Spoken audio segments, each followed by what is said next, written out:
This is an American school bus. It's one of the safest vehicles on the road today. One of the reasons it's as safe as it is because municipalities are required to replace them every 10 to 15 years. So there are lots of buses coming out of service every year in really great shape. Now, the great majority of them are sold south of the border. They go to Mexico and South America, where they form the backbone of the public transportation down there.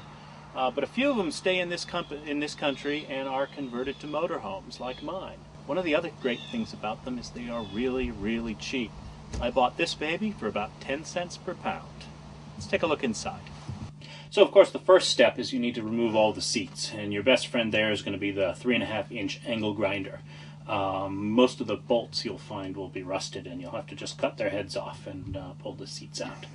Once you get the seats out, you can strip up the rubber flooring. The rubber flooring, incidentally, is the source of that characteristic school bus smell. And unless you really enjoy that, you're going to want to get that rubber flooring out of there.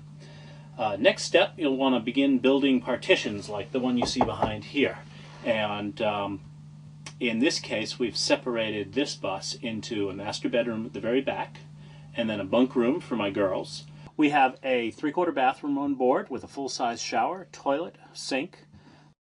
You'll notice the medicine cabinet. This is an actual 19th century mirror. It has a maker's mark inside for 1831. I found this at our local town dump, and my father-in-law built this very nice medicine cabinet for us for the bus. Now, out here, we've got a full kitchen with double sink. This also came from our town dump. Propane stove, refrigerator, all the comforts at home. Cabinets above containing our dishes. We like to use washable dishes rather than disposable things when we're camping. And again, most of the materials you see here, the wood, the cabinets, the cabinet doors, these all either came from our town dump or from sources like Craigslist and FreeCycle. This particular bus has an engine in the back and what's called a forward control cab. That means the driver's position is in fact in front of the front wheels. It gives you a much better view of the road, but more importantly, in a motorhome, it means that it's much quieter up here and it has a better ride. So I think of these forward control rear engine buses are really the best ones to convert into motorhomes. The seat that I'm sitting on, this is not in fact the stock seat. This is a 8-way power leather heated seat from a mid-1980s Audi that a friend of mine gave me. Also up here we've got some additional appointments that aren't stock for a school bus. Pair of nice speakers. Of course you need a good stereo.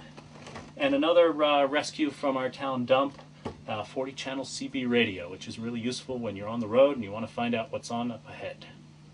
Okay, so we've got a 100-gallon potable water tank and a 100-gallon septic tank connected to both the kitchen, bathroom sink, toilet, and shower. And they're mounted underneath the bus, so why don't we go take a look at those. Here underneath the bus, we've got our 100-gallon septic tank, and it is suspended with a frame that I made from old bed frames, recycled bed frames. Over here we've got our 100-gallon potable water tank, and since that's the one that's most likely to be full most of the time, I've mounted that on the center line of the bus to keep the total weight low and the center of gravity low. And then up here we've got the water pump that services the kitchen and the bathroom, and the plumbing that sends the water to where it's needed in the bus.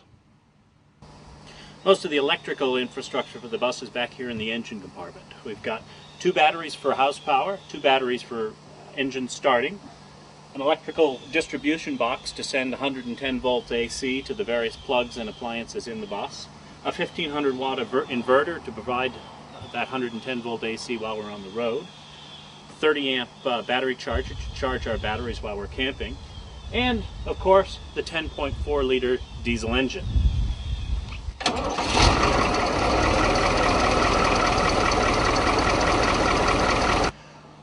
One of the things people usually ask me about my bus project is, why would you want to do this? Why wouldn't you simply buy a used RV if you wanted a cheap RV? Well, There's two main reasons. The first and the primary reason is because I love to build things, and building the bus project, my biggest payback was the enjoyment of the actual construction. But a second and also very important reason is safety. Modern RVs are built a lot like this travel trailer. There's an aluminum skin, a pine frame, and then paneling on the inside with a layer of fiberglass in between. Not a very strong structure to be in a moving vehicle that might, say, have an accident. School buses, on the other hand, are built with a layer of steel, a frame made out of tubular steel, and on the inside an additional layer of, you guessed it, steel.